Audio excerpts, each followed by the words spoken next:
8 दल बीचमा भएको समझदारी राष्ट्रिय सहमति हो। प्रधानमन्त्री प्रचण्ड। राष्ट्रिय लोक तथा दोहोरी प्रतिष्ठानको अध्यक्षमा रीता थापा निर्वाचित। बालेन शाहको अर्को स्ट्याटस, मैले कुनै हालतमा हार मान्ने छैन, कसैले नि सक्दैन। राष्ट्रपतिमा दुई पूर्व सभामुखको प्रतिस्पर्धा, दुवैको समानता, मध्यमार्ग र शालीनता। बागमतीमा रापरपाका 3 मन्त्रीले बुझाए मुख्यमन्त्रीलाई राजीनामा। राष्ट्रपतिमा सहयोग गर्न ओलीले गरेको प्रस्ताव एकीकृत समाजवादीद्वारा अस्वीकार। राजनीतिक संवादको ढोका भने खुल्यो खतिवडा। एमालेले राष्ट्रपति उम्मेद्वार नेवाङलाई सहयोग गर्न दलहरूलाई पठायो पत्र। दाङका लागि नेपाल एयरलाइन्सले घटायो भाडा दर। लिग 2 खेल्न नेपाली क्रिकेट टोली युएई प्रस्थान। राष्ट्रपतिमा सुभाष नेवाङलाई मत माग्दै ओलीले लेखे माधव नेपाललाई पत्र। रामचन्द्र पौडेल राष्ट्रपतिमा विजयी हुने माधव नेपालको दावी। भारतको पश्चिम बङ्गालमा केन्द्रीय राज्य मन्त्रीमाथि ढुङ्गा मुढा प्रहार। प्रियङ्का गान्धीको स्वागतमा 2 किलोमिटर लामो गुलाबको सडक। राष्ट्रपतिको निर्वाचनपछि पनि प्रचण्ड नै प्रधानमन्त्री, धनराज गुरुङको भनाई। उपराष्ट्रपति जसपाले पाउने सहमति भएको छ, प्रदेश सरकार सशक्त हुन्छ। प्रचण्ड जस्ता अस्थिर नेता हुँदासम्म राजनीतिक स्थायित्व हुँदैन, पार्वत गुरुङको आरोप। राष्ट्रपतिमा रामचन्द्र पौडेलको विजय हुने सुनिश्चित भइसकेको छ, सांसद प्रकाश ज्वालाको दावी। संविधानको रक्षा गर्नु नै अहिलेको चुनौती हो, नेता रामचन्द्र पौडेल। केपी ओलीको प्रश्न, चिया खान बोलाको जति सबै भोट गनिन्छ? फागुन 7 गते संविधानले नचिनेका नाराहरू लागे, मैले 2 महिनामा तितो अनुभव गर्नु पर्यो, प्रधानमन्त्री प्रचण्ड। नेपाली काङ्ग्रेस कोर्स करेक्सन गरेर अगाडि बढेको छ, विमलेन्द्र निधिको भनाई। राष्ट्रिय स्वतन्त्र पार्टी अब कतापट्टि लाग्छ, डिपी अर्याल भन्छन्, पर्खर हेरमा छौ। सोमबार केन्द्रीय समिति बैठक समेत बोलाइयो। राष्ट्रपतिमा उम्मेदवारी दर्तापछि सुभाष नेवाङले भने, निर्वाचित भए जनताको राष्ट्रपति भएको अनुभूति गराउनेछु। निष्पक्ष र तटस्थ रहेर संसद सञ्चालन गर्ने सभामुखको प्रतिबद्धता।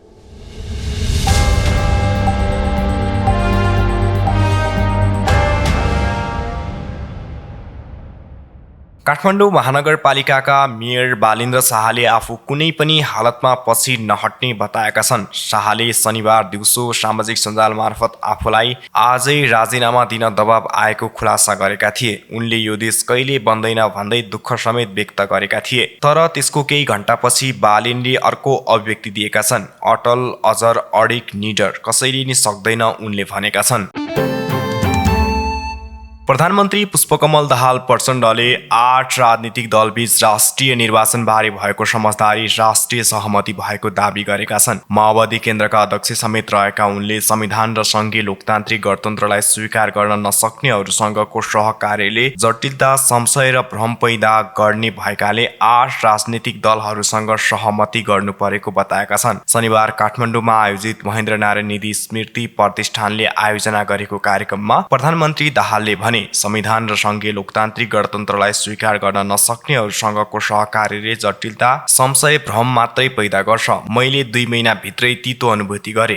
राष्ट्रिय सहमतिका लागि काङ्ग्रेसलाई राष्ट्रपति दिन एमाले अध्यक्ष केपी ओलीलाई गरेको आग्रह अस्वीकार गरेपछि नयाँ गठबन्धन बनाएर राष्ट्रिय सहमतिका साथ अघि बढ्ने निर्णय लिएको दाहालले प्रस्ताएका छन्। उनले लोकतान्त्रिक शक्तिहरूसँग सहकार्य गरेर अघि बढ्ने निर्णयबाट आफू खुसी र गौरवान्वित भएको समेत बताएका छन्।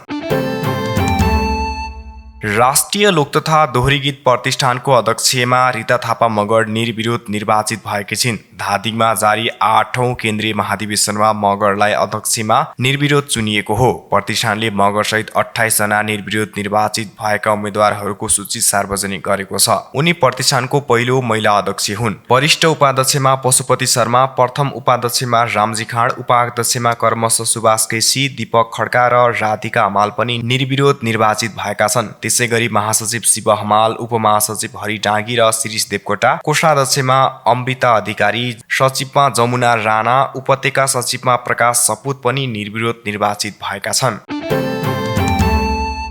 राष्ट्रपतिमा दुई पूर्व सभामुख बीच प्रतिस्पर्धा हुने भएको छ। नेपाली काङ्ग्रेसका वरिष्ठ नेता रामचन्द्र पौडेल, नेकपा एमालेका उपाध्यक्ष सुभाष चन्द्र नेवाङले शनिबार संघीय संसद भवन स्थित राष्ट्रपति तथा उपराष्ट्रपति निर्वाचन कार्यालयमा गई मनोनयन दर्ता गराएका हुन्। पौडेलको प्रस्तावकमा काङ्ग्रेस सभापति शेरबहादुर देउवा, एकीकृत समाजवादीका अध्यक्ष माधव कुमार नेपाल, नेकपा माओवादी केन्द्रका वरिष्ठ उपाध्यक्ष नारायण काजी श्रेष्ठ, जनता समाजवादी पार्टीका नेता अशोक राई र जनमत पार्टीका नेता अब्दुल खान रहेका छन्। त्यस्तै समर्थकमा लोकतान्त्रिक समाजवादी पार्टीका अध्यक्ष महन्त ठाकुर, नेपाली काङ्ग्रेसका उपसभापति पूर्णबहादुर खड्का, नागरिक उन्मुक्ति पार्टीका अध्यक्ष रञ्जिता श्रेष्ठ, राष्ट्रिय जनमोर्चाका अध्यक्ष चित्रबहादुर केसी र माओवादी केन्द्रका संसदीय दलका प्रमुख नेता हितराज पाण्डे रहेका छन्। पौडेललाई नेपाली काङ्ग्रेससँगै नेकपा माओवादी केन्द्र, नेकपा एकीकृत समाजवादी, जनता समाजवादी पार्टी, जनमत पार्टी, नागरिक उन्मुक्ति पार्टी, लोकतान्त्रिक समाजवादी पार्टी र राष्ट्रिय जनमोर्चाको समर्थन छ।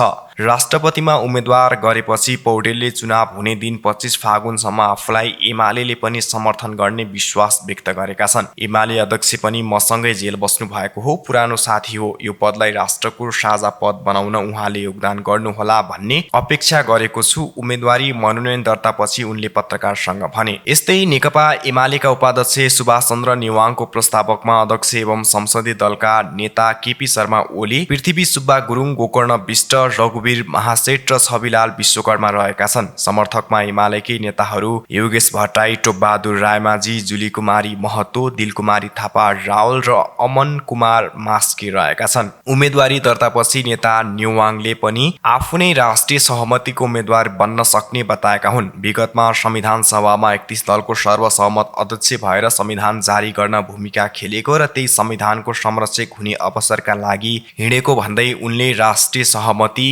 मेरो हकमा पनि हुन सक्छ उनले भनेका छन्।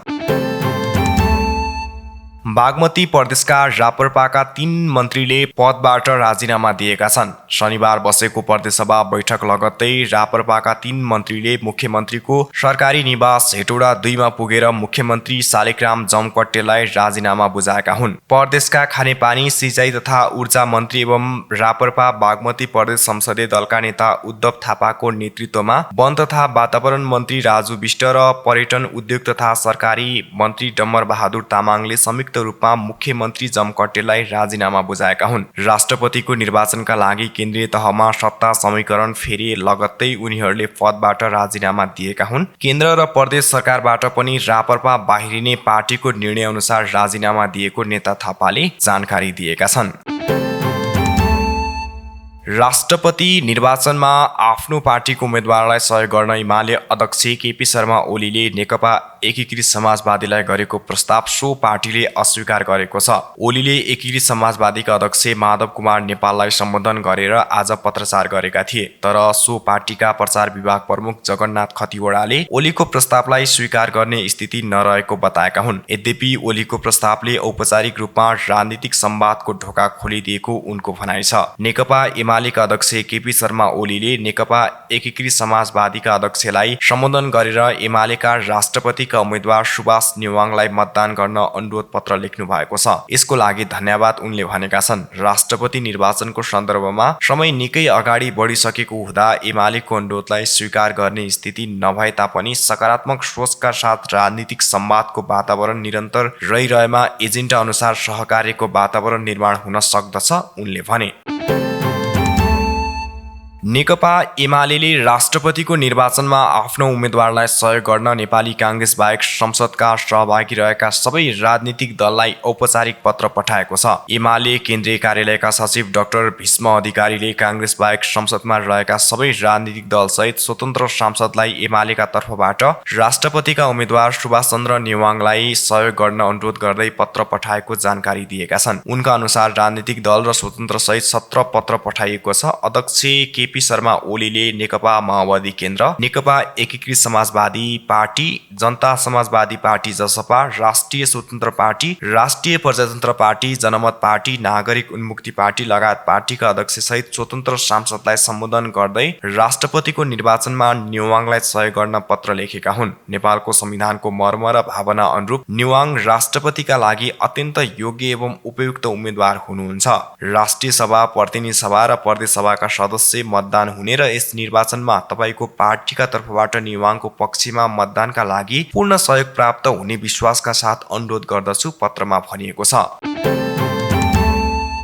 नेपाल एयरलाइन्सले दाङको भाडा दर घटाएको छ। नेपाल वायु सेवा निगमका दाङ इन्चार्ज महेन्द्र शर्माले शनिबारदेखि नै घटाएर आएको भाडा दर टिकट काट्न सुरु भएको बताएका छन्। आजदेखि टिकट काट्नेहरूले नै घटेको भाडामा टिकट लिइरहेका छन् उनले भने। यात्रुको माग बमोजिम भाडा दर घटाउन हामीले पनि पत्रचार स्वीकृत भई आएको हो। दाङ इन्चार्ज शर्माले यात्रुको माग बमोजिम आफूले झण्डै 20 दिन पहिले नै भाडा दर घटाउनका लागि केन्द्रमा पत्रचार गरेको जानकारी दिएका छन्। अब दाङ काठमाडौँ न्यूनतम भाडा दर 6,300 रुपैयाँ र काठमाडौँ दाङ न्यूनतम भाडा दर 6,500 रुपैयाँ निर्धारण गरिएको उनले बताएका हुन्। यसअघि दाङ काठमाडौँको न्यूनतम भाडा दर 8,800 रुपैयाँ रहेको थियो। काठमाडौँदेखि दाङको न्यूनतम भाडा दर 9,010 रुपैयाँ रहेको थियो। आइसिसी क्रिकेट विश्वकप लिग 2 अन्तर्गत आफ्नो 8औं श्रृङ्खला खेल्न नेपाली राष्ट्रिय क्रिकेट टोली युएई प्रस्थान गरेको छ। नेपाली टोली शनिबार साँझ युएई उडेको हो। यही फागुन 25 देखि 21 गतेसम्म हुने लिग 2 श्रृङ्खलामा नेपालले घरेलु टोली युएईसँग पपुवा न्युगिनीसँग खेल्नेछ। हरेक टिमले एक आपसमा 2-2 खेल खेल्नेछन्। लिग 2 को शीर्ष 3 मा रहेर सिधै वान डे विश्वकपको क्वालिफायरमा पुग्ने होडमा रहेका नेपाल र युएई का लागि यो श्रृङ्खला महत्त्वपूर्ण छ। युएई मा खेलेपछि 3 टोलीले काठमाडौँ आएर लिग 2 को अन्तिम श्रृङ्खला खेल्नेछ।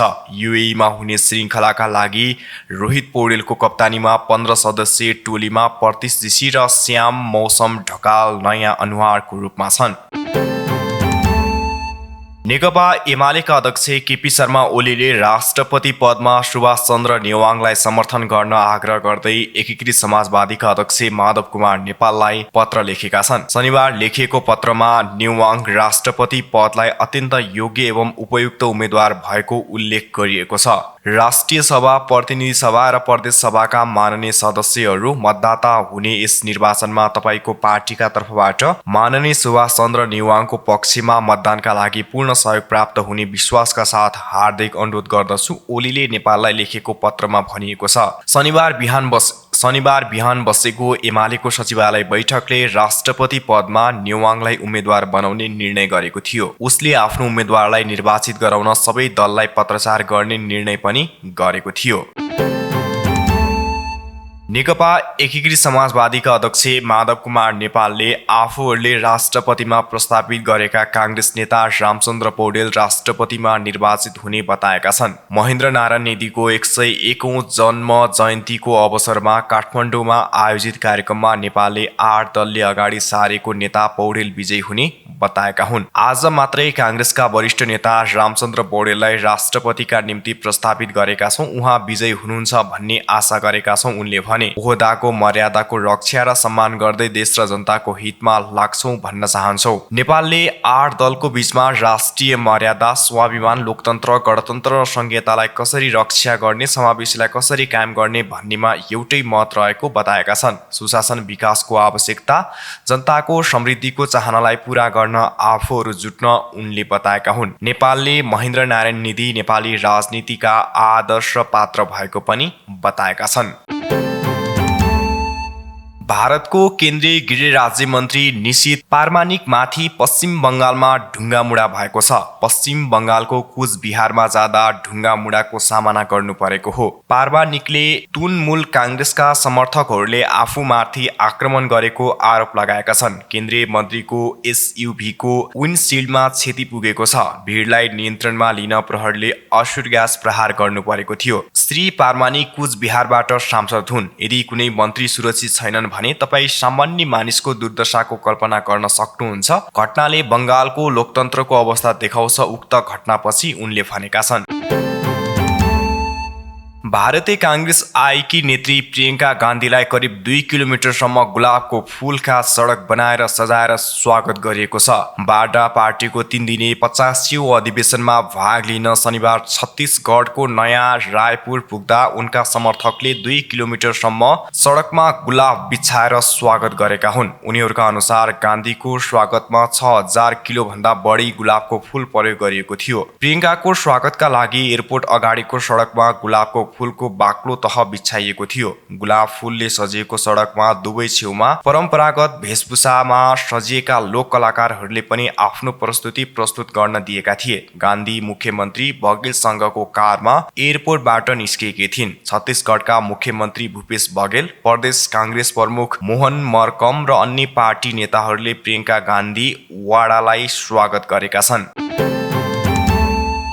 नेपाली काङ्ग्रेसका नेता उपसभापति तथा सांसद धनराज गुरुङले राष्ट्रपति निर्वाचनपछि पनि प्रधानमन्त्रीमा पुष्पकमल दाहालको निरन्तरता हुने बताएका छन्। शुक्रबार नयाँ बानेश्वर स्थित संसद भवनमा सञ्चारकर्मीसँग कुरा गर्दै उनले राष्ट्रपतिको निर्वाचनपछि पनि प्रधानमन्त्री दाहाल नै रहने भएका हुन्। प्रधानमन्त्रीमा दाहालकै निरन्तरता हुनुले सरकार अस्थिर भन्न नमिल्ने उनले बताएका छन्। 25 गतेपछि पनि प्रचण्डजी नै प्रधानमन्त्री रहिरहनुहुन्छ, त्यसो भएपछि अस्थिर कसले गर्ने? प्रचण्डजी नै निरन्तर प्रधानमन्त्री हो, धेरै पहिलेदेखि भनेको थिए र अहिले पनि भनिरहेको छु, निरन्तर प्रधानमन्त्री उहाँ नै हो, उनले भनेका छन्। जनता समाजवादी पार्टीका अध्यक्ष उपेन्द्र यादवले आगामी दिनमा प्रदेश सरकार झनै सशक्त भएर जाने बताएका छन्। शनिबार जनकपुर पुगेका उनले सञ्चारकर्मीसँग आफ्नो पार्टीले उपराष्ट्रपति पाउने सहमति भइसकेकाले सहमति अनुसार नै अब अघि बढ्ने बताएका छन्। उनले प्रदेश सरकार आगामी दिनमा स्रोत साधन र अधिकार सम्पन्न बनाउने, कर्मचारी र प्रहरी प्रशासनहरू प्रदेश सरकारले नै परिचालन गर्ने गरी अघि बढ्ने दावी गरेका छन्। अध्यक्ष यादवले सत्ता गठबन्धनले मध्य प्रदेशमा कुनै समस्या नआउने दावी गरेका छन्। नेकपा एमालेका पोलिट ब्युरो सदस्य पार्वत गुरुङले प्रधानमन्त्री पुष्पकमल दाहाल प्रचण्ड जस्ता अस्थिर नेता हुँदासम्म राजनीतिक स्थिरता नहुने बताएका छन्। मानव अधिकार एलायन्सको सुदूरपश्चिम प्रदेश अधिवेशनमा उनले राजनीतिक स्थायित्व कायम गर्ने अन्तिम मौका प्रचण्डले गुमाएको टिप्पणी गरेका छन्। प्रचण्ड जस्ता अस्थिर मान्छे हुँदासम्म मुलुकले स्थिरता पाउँदैन। प्रधानमन्त्री पदका लागि पुरानो गठबन्धन एमालेको समर्थन खोज्ने, फेरि काङ्ग्रेसलाई साथ दिने जस्ता अविश्वसनीय कामले भावी राजनीतिप्रति समेत वितृष्णा जगाएको छ उनले भने। आफ्नो प्रतिबद्धता र इमानदारितामा रहनुपर्ने प्रधानमन्त्रीले नै बेइमान गरेको भन्दै गुरुङले जनताले सजाय दिने बताएका छन्। नेकपा एकीकृतका प्रमुख सचेतक प्रकाश ज्वालाले राष्ट्रपतिमा काङ्ग्रेसका वरिष्ठ नेता रामचन्द्र पौडेल विजयी हुने निश्चित भइसकेको दावी गरेका छन्। प्रमुख सचेतक ज्वालाले आफ्नो पार्टीसहित 8 दलको साझा उम्मेद्वारको रूपमा पौडेलले राष्ट्रपतिमा उम्मेदवारी दिएकाले उनको जित सुनिश्चित भइसकेको तर्क समेत गरेका छन्। शनिबार अपराह्न राष्ट्रपतिमा रामचन्द्र पौडेलले उम्मेदवारी दिएपछि उनले सङ्घीय संसद भवन परिसरमा सञ्चारकर्मीसँग संक्षिप्त कुराकानी गर्दै पौडेलको जित सुनिश्चित भएको बताएका हुन्। उनले राष्ट्रपतिको निर्वाचनसँगै 8 दल एकताबद्ध भएको उल्लेख गर्दै नेकपा एमाले भने एक्लिएको दावी गरेका छन्। उनले 8 दलहरू बीचको एकता सत्ता साझेदारी हुँदै राष्ट्र निर्माणको अभियानसम्म जारी रहने बताएका हुन्। प्रमुख सचेतक ज्वालाले 8 राजनीतिक दलहरू बीचको एकता र संकल्पले मुलुकको राजनीतिमा स्थिरता ल्याउने र समृद्धिको अभियानलाई तीव्रता दिन सकिने बताएका हुन्। उनले भने 8 दलले नेपाली काङ्ग्रेसका उम्मेदवारलाई सहयोग गर्ने, समर्थन गर्ने निष्कर्ष हामीले हिजो निकालेका छौं। त्यसै अनुसार आज उम्मेदवारी दर्ता भएको छ। त्यो निर्वाचनमा नेपाली काङ्ग्रेसका उम्मेदवारले जित्ने दावी समेत उनले गरेका छन्। नेपाली काङ्ग्रेसका नेता तथा राष्ट्रपतिका उम्मेद्वार रामचन्द्र पौडेलले संविधान रक्षा गर्नु नै अहिलेको चुनौती भएको बताएका छन्। महेन्द्र नारायण निधि स्मृति प्रतिष्ठानले आयोजना गरेको कार्यक्रममा बोल्दै नेता पौडेलले संविधान रक्षा गर्नु नै अहिलेको चुनौती भएको बताएका हुन्। नेता पौडेलले भने, हामीले संसदीय लोकतान्त्रिक व्यवस्था स्थापित गर्न सफल भएका छौं। त्यो धेरै लामो प्रयत्नबाट सफल भएको हो। संविधान रक्षा गर्नु अहिलेको चुनौती हो, हामीले त्यसको सामना गर्नुपर्छ। नेकपा एमालेका अध्यक्ष केपी शर्मा ओलीले राष्ट्रपतिमा आफ्नो दलका उम्मेद्वारले जित्ने दावी गरेका छन्। पार्टीको सचिवालय बैठकबाट बाहिरिने क्रममा अध्यक्ष ओलीले प्रधानमन्त्री एवं नेकपा माओवादी केन्द्रका अध्यक्ष पुष्पकमल दाहालले आफूसँगको भेटमा मलाई के पर्यो दबाब पर्यो भनिराख्नु भएको छ, तर उहाँले सम्झौता अनुसार भोट हाल्नुहुन्छ भन्ने हामीलाई लगभग यकिन नै छ। एमालेले ढिला गर्यो, उतापट्टि 62% मतभार पुगिसक्यो पनि भनिएको छ नि भनेर सोधिएको प्रश्नमा ओलीले भने, कसले भन्यो, कसले गनेछ, दल गनेको कि भोट गनेको? 8 दलको कहाँ समर्थन थियो? 8 दल बोलाएको थियो चिया खान, बोलाएको जति सबै भोटमा गनिन्छ, उनले आरोप लगाएका छन्। प्रधानमन्त्री पुष्पकमल दाहाल प्रचण्डले फागुन 7 गते संविधानले नचिनेका नाराहरू लागेको टिप्पणी गरेका छन्। आज महेन्द्रनारायण निधिको 101औं जन्म जयन्तीको अवसरमा आयोजित कार्यक्रममा बोल्दै प्रधानमन्त्री दाहालले यस्तो बताएका हुन्। उनले संविधानले राजा महाराजालाई कुनै अधिकार नदिएको स्मरण समेत गराएका छन्। उनले संविधान र सङ्घीय लोकतान्त्रिक गणतन्त्रलाई स्वीकार गर्न नसकिनेहरूसँगको सहकार्यले संशय पैदा गर्ने सुनाएका छन्। उनले आफूले यो कुराको तितो अनुभव 2 महिनामै गरेको सुनाएका हुन्। उनले बेला बेलामा उतार चढाव भए पनि आफूहरू ठिक ठाउँमा आइहाल्ने गरेको सुनाएका छन्। उनले हिजो आफूले गर्व गरेको स्मरण समेत गराएका हुन्। उनले एमाले प्रतिपक्षमा जाने सुनाए। उनले आफूले देश र जनताको लागि अझ बढी निष्ठाको रूपमा काम गर्ने प्रतिबद्धता समेत जनाएका छन्। नेपाली काङ्ग्रेसका नेता विमलेन्द्र निधिले काङ्ग्रेसले कोर्स करेक्सन गरेर अगाडि बढेको बताएका छन्। शनिबार काठमाडौँमा आयोजित महेन्द्रनारायण निधिको 101औं जन्म जयन्तीको कार्यक्रममा उनले काङ्ग्रेसले पहिले गठबन्धनलाई निरन्तरता दिन नसके पनि राष्ट्रपति निर्वाचन अघि कोर्स करेक्सन गरेको बताएका हुन्। हामी तत्कालीन गठबन्धनले निर्वाचनमा होमिएका थियौं, तर निर्वाचनको नतिजा आइसकेपछि हामीले गठबन्धनलाई निरन्तरता दिन सकेनौं। तर अहिले पुनः नेपाली काङ्ग्रेसले कोर्स करेक्सन गरेर अघि यो गठबन्धन अब पुनः त्यसलाई अघि बढाउनका लागि अघि लाग्नेछ, उनले भने। नेता निधिले अहिले बनेको 8 दलीय गठबन्धन लामो समयसम्म जाने बताएका छन्। शुक्रबार नेपाली काङ्ग्रेस, नेकपा माओवादी केन्द्र, नेकपा एकीकृत समाजवादी, जनता समाजवादी पार्टी, जनमत पार्टी, नागरिक उन्मुक्ति पार्टी, लोकतान्त्रिक समाजवादी पार्टी र राष्ट्रिय जनमोर्चाले राष्ट्रिय निर्वाचनमा मिलेर जाने सहमति गरेका थिए। सो गठबन्धनबाट काङ्ग्रेसका रामचन्द्र पौडेलले राष्ट्रपतिमा उम्मेदवारी मनोनयन दर्ता गराएका छन्। विकसित राजनीतिक घटनाक्रमलाई लिएर संसदको चौथो ठूलो दल राष्ट्रिय स्वतन्त्र पार्टी रासोपाले तत्काल कुनै निर्णय लिएको छैन। राष्ट्रपतिको चुनाव तथा गठबन्धन फेरबदलका विषयमा कुनै धारणा बनि नसकेको पार्टीका उपसभापति डोल प्रसाद अर्यालले बताएका छन्। रासोपाले गृहमन्त्रीको विवादपछि सरकारबाट हट्ने निर्णय लिएको थियो, तर सरकारलाई दिएको समर्थन फिर्ता लिएको छैन। प्रधानमन्त्री पुष्पकमल दाहाल प्रचण्डले अहिलेको गठबन्धन भत्काएर नयाँ बनाउन अग्रसर भएपछि त्यसमा जाने नजाने रासोपा पर्खर हेरेको अवस्थामा रहेको छ। यी समसामयिक विषयमा छलफल गर्न पार्टीको केन्द्रीय समिति बैठकले सोमबार बैठक बोलाएको अर्यालले जानकारी दिएका छन्। हामी हतारिएर निर्णय लिने पक्षमा छैनौं, विकसित घटनाक्रमलाई नजिकबाट निहालिरहेका छौं। पर्सीको बैठकपछि हाम्रो आधिकारिक धारणा आउँछ, उनले भने। हालको गठबन्धनमा रहेका मध्ये नेकपा एमाले तत्काल सरकारबाट नहट्ने र यही गठबन्धन जोगाउन पहल गर्ने निर्णय लिएको छ। उसले पुस 10 गतेको सहमति माओवादीले पालना गर्ने अपेक्षा सहित सुभाष नेवाङलाई राष्ट्रपतिको उम्मेद्वार बनाएको छ। अर्को सत्तारूढ घटक राप्रपाले भने केन्द्रदेखि प्रदेशसम्मका सरकारबाट हट्नुका साथै सरकारलाई दिएको समर्थन समेत फिर्ता लिइसकेको छ। राष्ट्रपतिको चुनावमा कुनै उम्मेद्वारको प्रस्तावक वा समर्थक नबस्ने पनि पार्टीले निर्णय गरेको थियो। रासोपा र राप्रपा अहिले सत्तारूढ दल नेकपा एमालेसँग निकट मानिन्छन्। नेकपा एमालेका तर्फबाट राष्ट्रपतिको उम्मेद्वार सुभाष नेवाङले आफू राष्ट्रपतिमा निर्वाचित भएपछि जनताको राष्ट्रपति भएको अनुभूति हुने गरी काम गर्ने बताएका छन्। संसद भवनमा पुगेर उम्मेदवारी दर्तापछि उनले भने, जति बेला राष्ट्रपति प्रणाली थिएन हामीले संविधान बनाएर राष्ट्रपति प्रणाली व्यवस्था गरेका छौं। त्यसभन्दा अगाडि निश्चित कुलको जेठो छोरा राष्ट्राध्यक्ष हुने प्रणाली थियो, तर हामीले जस्तो सुकै कुलमा जन्मिएको छोरा या छोरी राष्ट्रपति हुने व्यवस्था गरेका छौं। अब जनताको राष्ट्रपति व्यवहारमा अनुभूत हुने गरी काम गर्ने मेरो प्रयास हुनेछ। अहिले बनेको 8 दलीय गठबन्धन बारे आफूले कुनै टिप्पणी नगर्ने प्रतिक्रिया समेत दिएका छन्। सभामुख देवराज घिमिरेले सबैको सहयोगबाट निष्पक्ष र तटस्थ रहेर संसद सञ्चालन गर्ने प्रतिबद्धता जनाएका छन्। ताप्लेजुङ सरोकार केन्द्रले शनिबार भक्तपुरको गुण्डुमा आयोजना गरेको वनभोज कार्यक्रममा उनले यस्तो प्रतिबद्धता जनाएका हुन्। कार्यक्रममा सभामुख घिमिरेले आफू प्रतिनिधि सभा सदस्य निर्वाचित भएपछि पनि ताप्लेजुङवासीले सम्मान गरेको स्मरण गर्दै जिल्लाको विकासका लागि आफू पनि सँगसँगै हिँड्ने प्रतिबद्धता जनाएका हुन्। उनले जनताको जीवनमा परिवर्तन नभएसम्म भौतिक निर्माणले मात्रै प्रगति मान्न नसकिने समेत धारणा राखेका हुन्। कार्यक्रममा सरकार केन्द्रका अध्यक्ष टङ्क श्रेष्ठले सभामुख घिमिरेलाई सम्मान गरेका छन्। सभामुखको जन्म ताप्लेजुङको सिकैचामा भएको थियो।